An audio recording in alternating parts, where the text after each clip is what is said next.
민주당과 시민단체가 이번 대구 수돗물 사태와 관련해 권영진 대구시장의 해명을 촉구하고 나섰습니다. 생수 사재기 현상은 진정세를 보이고 있습니다.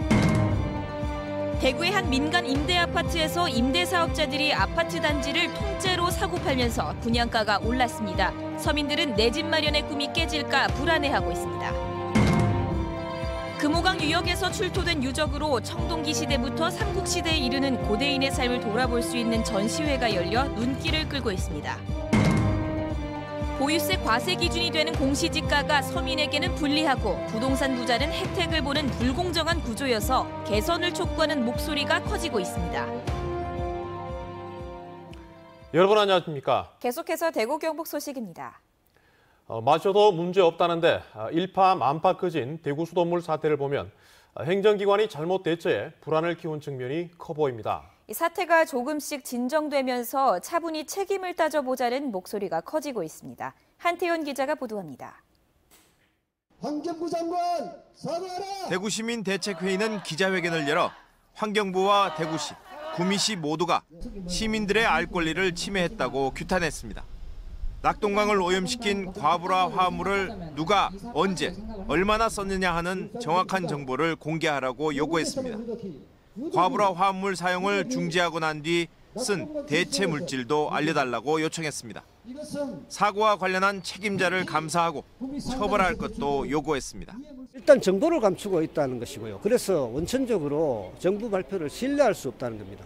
그래서 일단 이런 일이 터졌으면 정보를 공개를 하고 진상조사를 하고 얘기를 풀어내야 되는데 더불어민주당 대구시당도 기자회견을 열어 권영진 시장이 나서서 분명히 설명해야 할 것들이 있다고 밝혔습니다.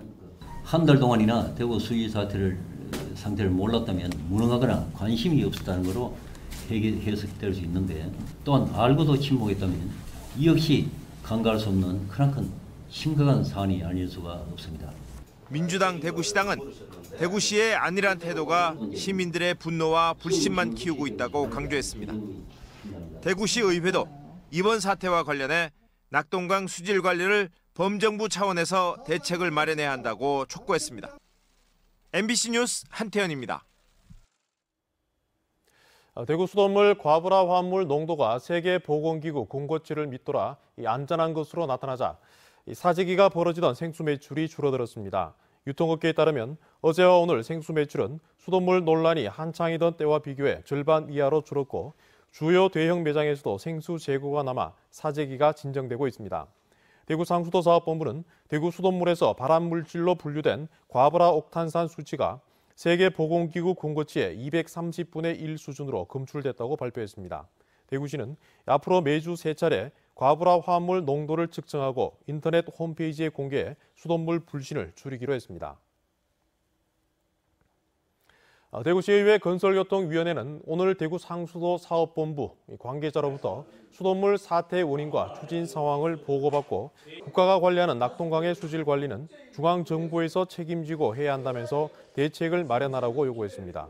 또 이번 사태는 국가산업단지 폐수 처리와 밀접하게 관련돼 있기 때문에 구미 국가산단 하수처리장에서 폐수를 완벽하게 처리해야 한다면서 치수원 이전도 검토하라고 촉구했습니다.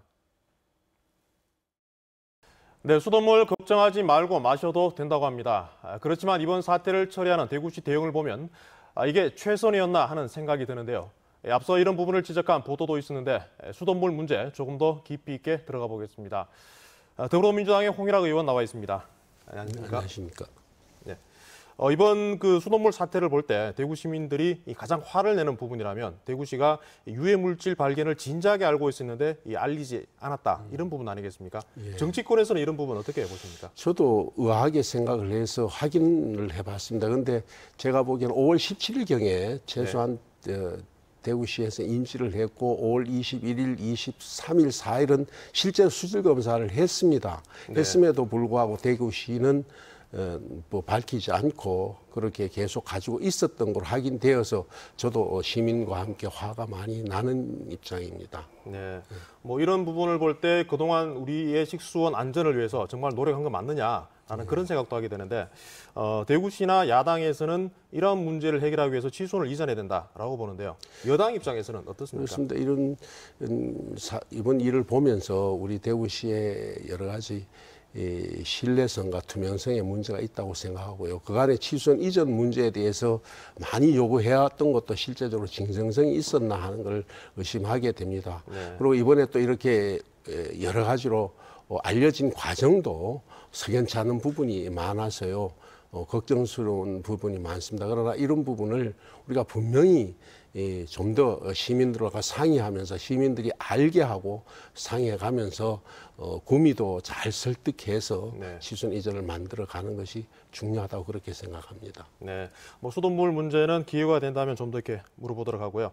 뭐 수돗물 못지않게 뜨거운 공항 문제 또 묻지 않을 수가 없는데요. 오고돈 그 부산시장 당선인 주요 공약으로 내세웠던 이 가덕도 신공항을 재추진하겠다. 뭐 이러한 입장을 다시 한번 밝혔는데 이 집권 여당의 입장은 어떻습니까? 저희 민주당 입장은 국책 사업으로 결정된 김해 신공항을 만들어 가야 된다는 생각은 방침은 변함이 없습니다. 앞으로도 그것을 저는 계속 주장할 거고요. 네. 거기에 대한 문제점이 있다면 다시 한번 깊이 상의하고 토론해야 될 거라고 그렇게 생각합니다. 네. 뭐 영남권 신공항 문제는 뭐 과거만 보더라도 뭐 가덕도냐 밀양이 하나 들고 굉장한 그런 지역 갈등을 일으켰던 그런 문제인데요. 이러한 공항 문제를 해결하기 위한 해법이라면 뭐 어떤 부분 볼 수 있을까요? 부산은 계속 가덕도 문제를 제기를 할 것 같습니다. 우리는 통합신공항으로 가야 된다고 이미 나름대로 정해둔 방향이 있고요. 그러나 그러면 이것이 어떻게 연계되어 있는가를 좀 더 깊이 우리가 고민해야 될 것 같고요. 그러나 전문가들의 의견에 따르면 김해 신공항이 타당성이 없다는 의견이 많아서 앞으로 이런 부분들이 계속 문제 제기되면 우리의 입장도 서로 대구 경북에서 깊이 있게 토론하고 연구하고 방향을 잡아가야 되지 않겠나 그렇게 생각합니다. 네, 뭐 공항 문제도 기회가 될 때마다 이렇게 좀 뭐 여쭤보도록 그렇게 하겠습니다. 네, 오늘은 여기까지 듣도록 하겠습니다. 예. 고맙습니다. 감사합니다. 이 세금은 부자가 더 내는 게 공평한데 실제는 그렇지가 않습니다. 대기업이나 부자보다 아파트 한 채 가진 서민에게 더 무거운 세금을 물리는 것이 우리나라 부동산 보유세입니다. 양관희 기자입니다. 지난해 대구에서 가장 비싸게 팔린 건물은 북구 유통단지 안 코스트코입니다. 매매값은 824억 원, 건물값을 뺀 땅값은 549억 원입니다. 이 땅을 두고 세금을 매기는 공시지가는 160억 원, 시세의 29%에 불과합니다. 단위 면적 기준 최고가로 거래된 동성로 2가 상가의 공시지가는 시세 반영률이 41%. 범어동에서 가장 비싸게 거래된 단독주택은 시세 반영률이 5%에 불과했습니다. 그만큼 세금을 적게 낸다는 이야기입니다. 경실련이 보유세 과세 기준이 되는 공시지가를 실제로 팔린 값과 비교했더니 대구 지역 매매값 100억 원 이상 건물 공시지가는 시세의 57%에 불과했습니다. 상위 10개 단독주택은 시세의 29%였습니다. 반면 주요 아파트 공시가격 시세 반영률은 72%로 위치나 크기에 상관없이 비슷했습니다. 그냥 아파트 한 채 정도 그렇게 가지고 있잖아요. 그래서 그런 분들은 어차피 세금을 그럼 상대적으로 많이 내고, 그다음에 뭐 업무용 빌딩이라든가, 특히 뭐 재벌같이 대규모 토지를 가진 빌딩이라든가 이런 토지를 가진 분들은 상대적으로 이 적게 내는.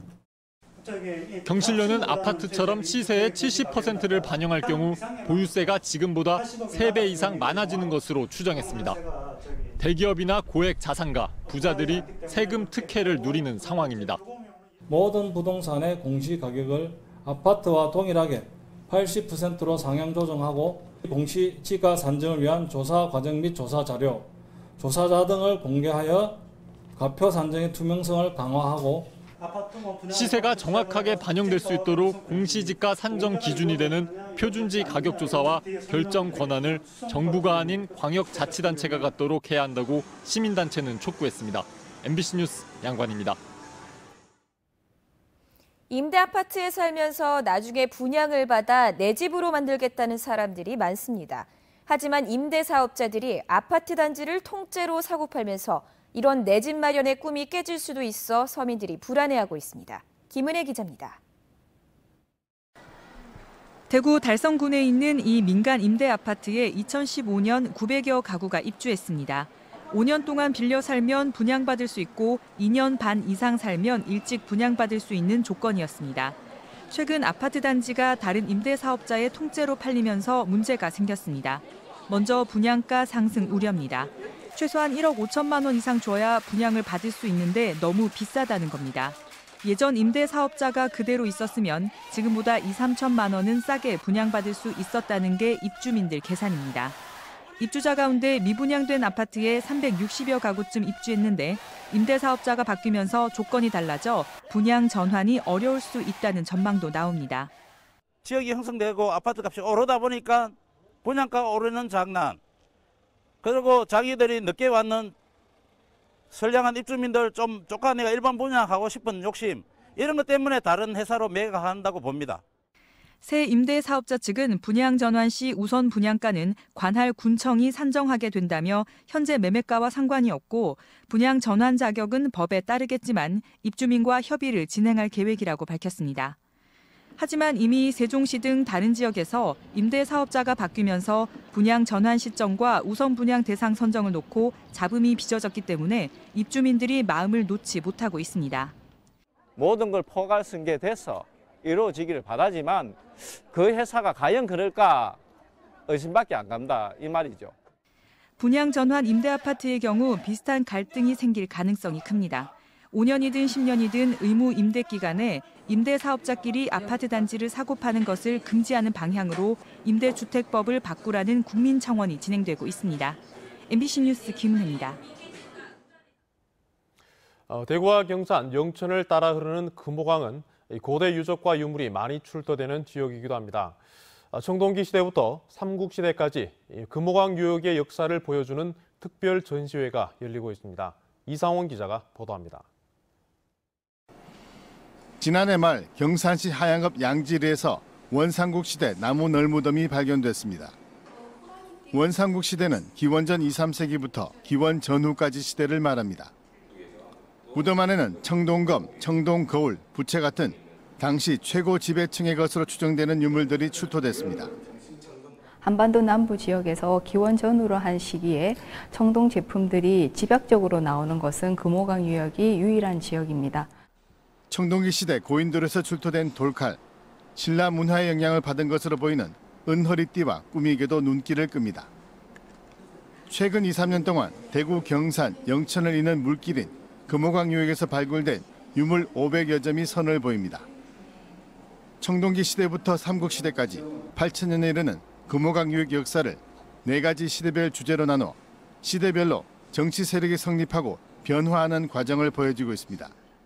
화면을 보시면은 문화재가 있습니다. 그 문화재를 터치를 하게 되면 이제 그 문화재에 대한 정보가 화면에 간략하게 안내가 되어서 관람객분들이 충분히 이해하실 수 있을 겁니다. 국립대구박물관에서 열리고 있는 금호강과 길 특별 전시회는 오는 9월 30일까지 계속됩니다. MBC 뉴스 이상원입니다. 러시아 월드컵 우리 국가대표팀과 독일 경기에 거리 응원전이 열립니다. 대구시는 오늘 밤 11시 독일전 거리 응원을 대구 삼성 라이온즈 파크에서 열기로 하고 조금 뒤 밤 9시부터 입장하도록 했습니다. 경기가 끝난 뒤 새벽 1시 20분에는 대공원역에서 도시철도 2호선 양방향으로 열차 한 편씩 특별 운행합니다. 대구시는 밤사이 비 예보가 있는 만큼 거리 응원에 참여하는 시민들에게 비옷 준비를 당부했습니다. 대구 경북 지역에도 많은 양의 장맛비가 내려 비 피해가 잇따랐습니다. 오늘 새벽 3시 20분쯤 대구시 북구 동변교 내거리에서 승용차와 택시가 빗길에서 충돌하면서 택시가 다리 아래로 추락해 50대 택시 운전자가 크게 다쳤습니다. 경상북도에 따르면 지금까지 칠곡 23.3헥타르를 비롯해 군위 7.2, 구미 2.2, 성주 0.16헥타르가 침수됐습니다. 많은 비가 내린 군위군 의흥면에서는 맨홀에 이물질이 껴 빗물이 역류하면서 도로가 물에 잠겼고 주택 3채와 상가 3곳도 침수 피해가 났습니다. 낙동강 중상류 지역에 올해 처음으로 조류경보가 내려졌습니다. 대구지방환경청은 낙동강 강정고령보 상류 7km 구간에 유해 남조류 세포수가 지난 18일 밀리미터당 2,280여 셀, 지난 25일 밀리미터당 7,350여 셀이 나와 조류경보제 관심 단계를 내렸습니다. 환경청은 이달 초부터 무더위가 이어지면서 남조류가 증식한 것으로 보고 관내 취정수장에 수질 분석과 정수 처리를 강화하도록 요청했습니다. 경제사회 전반에 걸쳐 화두로 떠오르고 있는 4차 산업혁명 시대를 지역 관점에서 보고 나아갈 방향을 논의하는 지역 경제 세미나가 열렸습니다. 오늘 한국은행 대구경북본부에서 열린 세미나에는 대구경북연구원과 함께 학계 관계자가 참석해 4차 산업혁명과 지역 산업 고도화 전략, 지역 기업의 인식과 시사점에 대한 주제 발표와 토론을 진행했습니다. 세종시 주상복합건물 공사장에서 큰 불이 나 3명이 숨지자 소방당국이 지역 공사장을 점검하고 있습니다. 대구소방안전본부는 오늘 대구 수성구 범어동 주상복합아파트 공사 현장을 방문해 임시 소방시설이 잘 관리되는지, 용단, 용접 작업 때 안전조치를 취하는지, 인화성 물질은 잘 보관됐는지 등을 점검했습니다. 대구소방당국은 다음 달 6일까지 전체 면적 3만 제곱미터 이상을 짓는 공사장 36개를 점검합니다. 더불어민주당 대구지방의원 당선인들이 오늘 대구시의회에서 4.20 장애인 차별철폐 대구투쟁연대와 장애인 권리보장 정책 공조협약식을 했습니다. 우선 대구시립희망원의 근본적인 문제 해결을 위해 문재인 정부의 공약사항 진행과 대구시 혁신대책을 수행하는 데 노력하기로 했습니다. 또 장애인 탈시설 가속화와 발달장애인 권리보장, 장애인 정책 모니터링과 개선 등을 서로 의논해 강화해 나가기로 했습니다. 경찰관이 관할지구대에 있는 신용협동조합의 아들을 특혜 채용시켰다는 의혹이 제기돼 경찰이 진상조사에 나섰습니다. 대구 모 신협 관계자에 따르면 올해 퇴직을 앞둔 A경위 아들 B씨가 지난 2월 신협 직원으로 채용됐는데 A경위는 해당 신협을 관할하는 지구대에 근무하고 있습니다. 신협은 채용 과정에서 공고나 이사회 승인 절차를 거치지 않았는데 문제가 된 신협 이사장은 명예훼손 등의 혐의로 기소돼 경찰 수사의 편의를 보기 위해 특혜 채용한 것 아니냐는 의혹이 제기되고 있습니다. 경상북도는 청사 옆에 건립된 대외통상교류관을 다시 도지사 관사로 사용하기로 했습니다. 도청 신청사 옆 5,000제곱미터에 71억 원으로 건립된 대외통상교류관은 대형 회의실과 접견실, 게스트하우스 등을 갖췄는데 경상북도는 이 게스트하우스를 관사로 사용할 계획입니다. 교류관은 건립 초기 관사 겸용 논란이 일면서 경상북도는 안동 시내아파트를 전세로 빌려 사용했지만 최근 새 도지사 취임을 앞두고 시내 관사는 거리가 멀어 교류관을 관사로 사용할 방침입니다. 대학 성적 증명서에 F학점을 쓰는 것은 정당하다는 법원 판결이 나왔습니다. 대구지법 제2행정부 원호신 부장판사는 대구의 한 대학교 교육대학원 졸업생 A씨가 대학을 상대로 제기한 성적 증명서 미등재 거부 처분 취소 청구를 기각했습니다. 학생이 요청하면 F학점을 삭제해주던 관행은 성적 부풀리기나 공신력 훼손의 우려가 있어 대학의 처분은 정당하다고 재판부는 설명했습니다. A씨는 2016년 1학기 전공 과목에서 F학점을 받자 조교에게 졸업 성적 증명서에 F학점이 올라가는지 문의해 기록되지 않는다는 답변을 받았지만 실제로 기재되자 소송을 제기했습니다. 경제 상황에 대한 심리를 나타내는 소비자 심리지수가 하락세로 돌아섰습니다. 한국은행 대구경북본부에 따르면 대구경북 지역 6월 소비자 심리지수는 101.5로 전달보다 3.3포인트 떨어졌고 지난 2월 이후 오름세를 보이다 하락세로 돌아섰습니다. 전국 소비자 심리지수 또한 1년 2개월 만에 최저 수준인 105.5로 나타났습니다. 대구 경북 소식이었습니다.